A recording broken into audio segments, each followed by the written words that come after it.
Spurs actually played well. They actually redeemed themselves from the disaster class they had going to the Etihad a couple of weeks ago, where they were 2-0 up and then 4-2 in about 65 minutes. The game was over after going 2-0 up. So they actually held the fort and stuck in a one. Actually, I think they outplayed City. Even though City had majority of the ball, they outplayed City. They defended better. They're more decisive in the moments they had. So yeah, I thought that outplayed City today.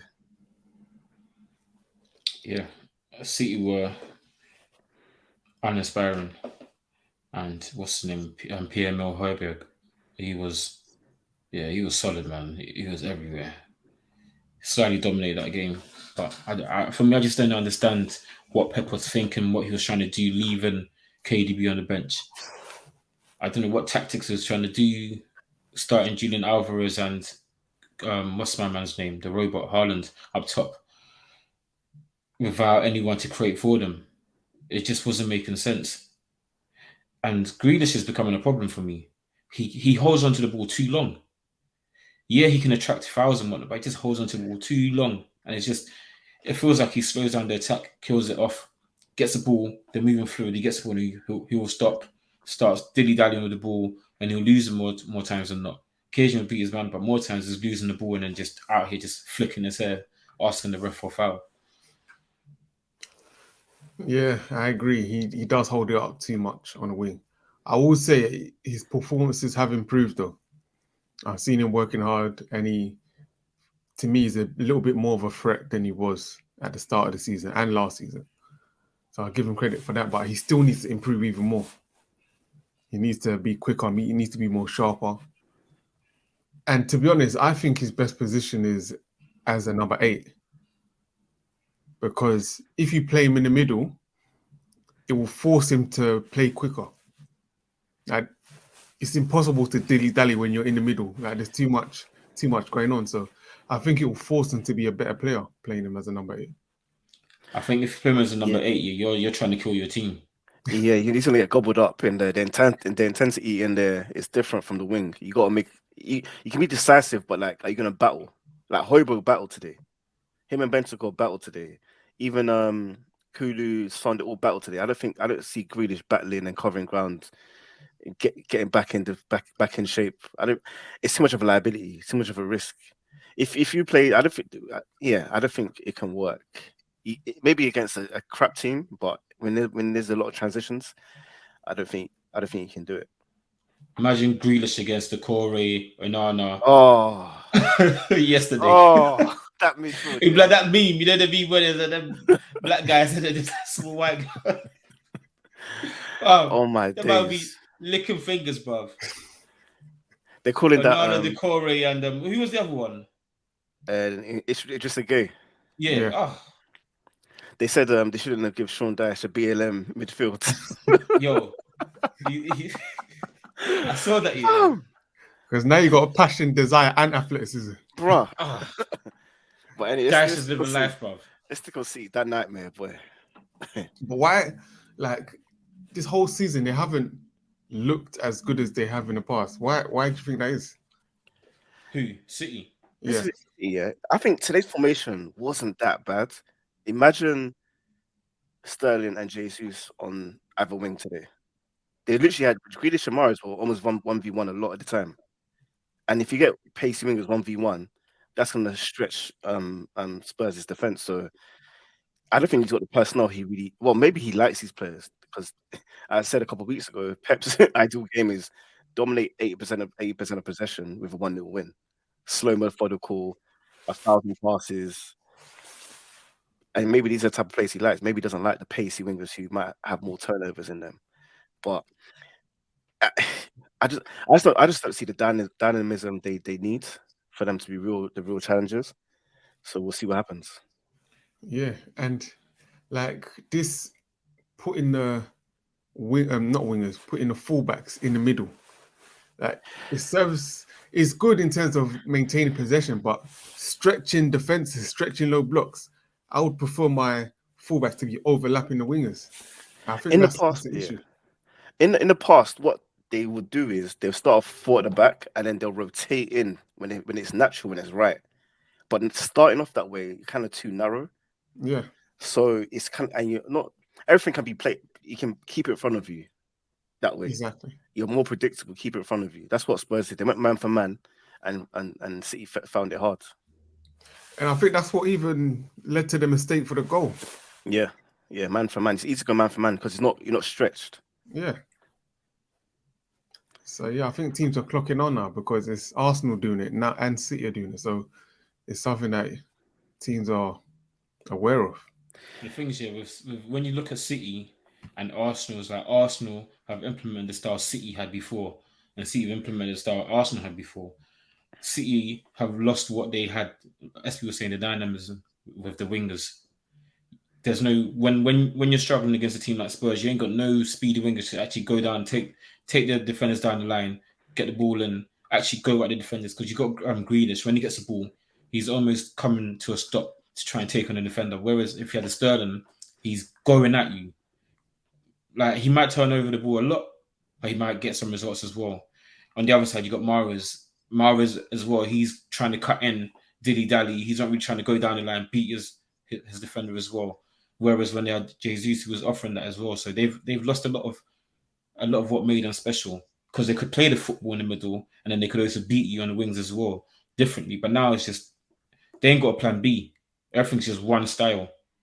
And if they can't beat with that one style, they're finished. Whereas before they can pass you to death or have the wingers on the wings run you to death as well and then cut in. So yeah, they lost a bit. I don't know what he was trying to do today. Spurs just looked comfortable. The midfield was too weak as well. Like Højbjerg and Bentancur they look comfortable in that middle. Yes, he had the ball, but you got Højbjerg and Bentancur. Them man are over 6 foot, and you got Silva and who also was in there? Rico Lewis and Rico Lewis, was it Rodri. Rodri? Yeah. Not enough strength or height. Mm. What seems like a lot's going wrong in City, they kept it on the wraps. There's not really stories in the media, but from what we know is that even going back to last season, Bernardo Silva wanted to leave to go to Barcelona. He didn't Yeah. get his move. KDB's on the bench. Cancelo, all of a sudden, Rico Lewis is in the team. Cancelo got shipped out. Pep is there might be a lot of stuff going on behind the scenes that we just don't know. And Pep he's been ruthless in the past. He's been ruthless now. He doesn't care enough to keep the players he doesn't want to win a title. He rather just get rid of people and go with people who he wants. I respect that about him, but maybe there's a lot going on within this City camp that we don't know about. But isn't that bit a sign of ego? It's like I am the one that's bringing the victories, not you, man. So I can get rid of you, and we're still going to win. Because in the past, man like Sterling's been very good for them, and Sterling wanted to leave.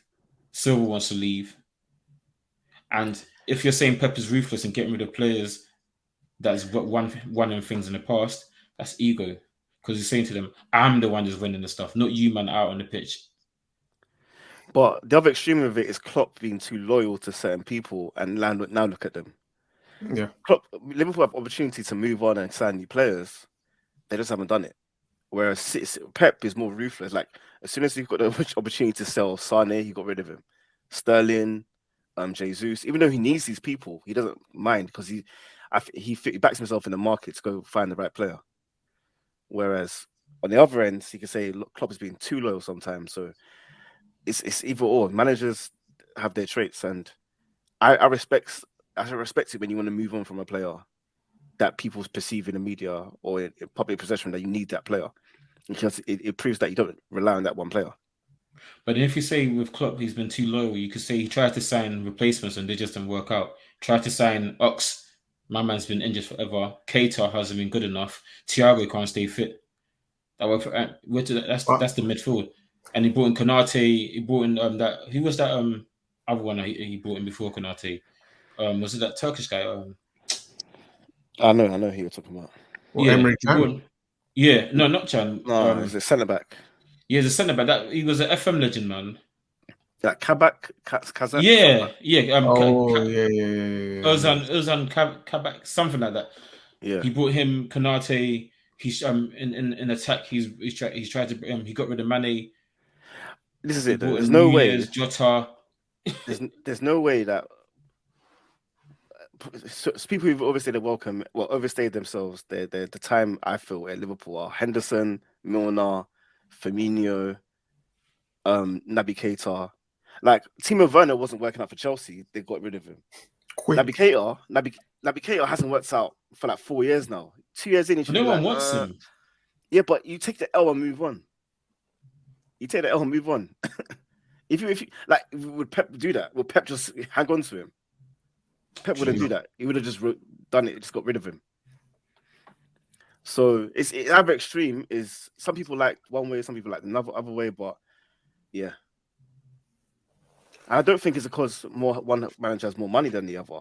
It's just Liverpool spent a lot of money. They just chose to spend it in certain areas. They haven't chosen to address the midfield. Yeah, like I think we all know Pep does have an ego, and he Yeah. like the Champions League final is a big example of that. Just overriding common sense and playing no DM. Even selling Eto. Remember we sold Eto for what nobody understood why. He just did it. Bruv, don't get me. Till this day, bruv. PTSD. He didn't even sell him. He didn't Yeah, he even put him sell in a him. deal. Oh, He for put him He in a put him deal. in a deal for Ibra. Yeah. Eto was better than Ibra. And then he got rid of Ibra and he didn't work out. He just doesn't care. He just get rid of How him. you going to sell Eto? How you going to put Eto in a deal for Ibra when he's better than the guy you're getting him for? Plus 40 million on top. That disrespect. But then Eto, my guy, went and got the trouble. Told Pep, suck your granddad, bruv. Are you mad? No, Eto was disrespected. That was from then I was like, F Pep forever, bruv. From then I was like, me and him were beefing forever. And then even Abidal and Yaya try shag Yaya when he come true. Oh man, slight racism, man. I ain't gonna say nothing, but Hey, you man, I got a take. Okay, cool. What Harry Kane did today, he showed why he's better than Haaland.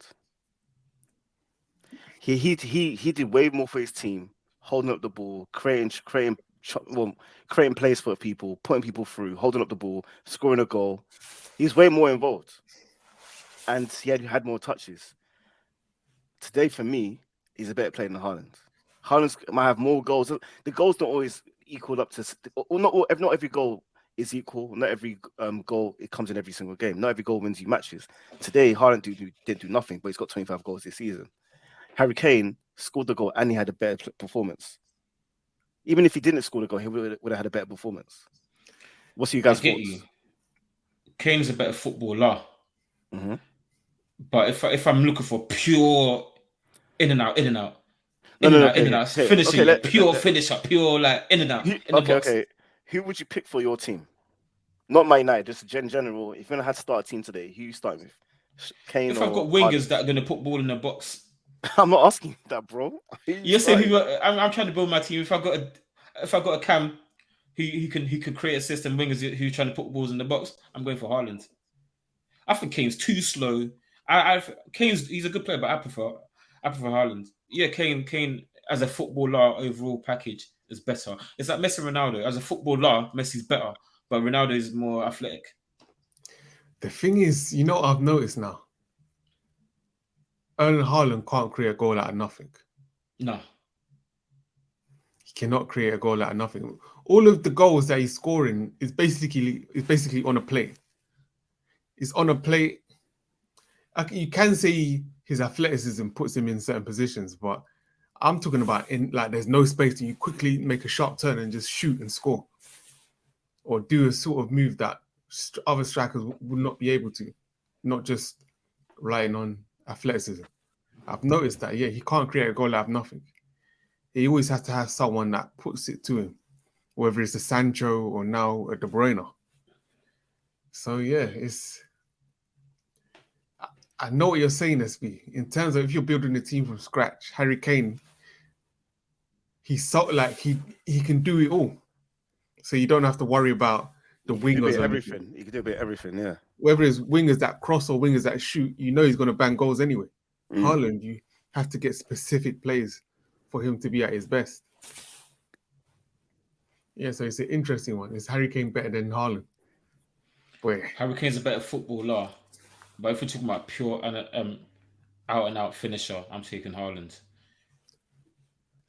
Right now, if you said to me Kane or Haaland, I'm taking Haaland. Kane is 30. I'm not paying 130 more for Kane. I'd pay that for Haaland any day.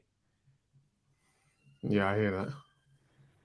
Because Haaland isn't as good as a footballer as Kane, but Haaland is still a problem. He's got 25 goals for a reason. Yeah, He's that still a is. problem child. And if you watch the game today, he made a million runs where the players couldn't find him. So imagine if they did find him. And this is not the first game that's happened. There's lots of games City played where they can't find him, and he's still got 25 goals on top of it. So if I'm making a team, I know that defenders are going to be so occupied at Haaland, other players are going to bag as well. So Yeah, I want that Haaland. I want that and Haaland money, man. that's the thing with City. They'll only get the ball to him in certain ways, like crossing. They'll never try and play him behind. Well, they do, but they don't do it as regularly as I think they should. Because I think that's a big part of his game, like running in behind. He's got the pace to, and he's got the That's what I was saying strength to hold before. They people up. needed David Silva. Because remember his link up with Aguero. Silva's not the dilly dally on the ball, gets the ball. He's already seen the pass before it's happening. You're through. Haaland would have loved Silva.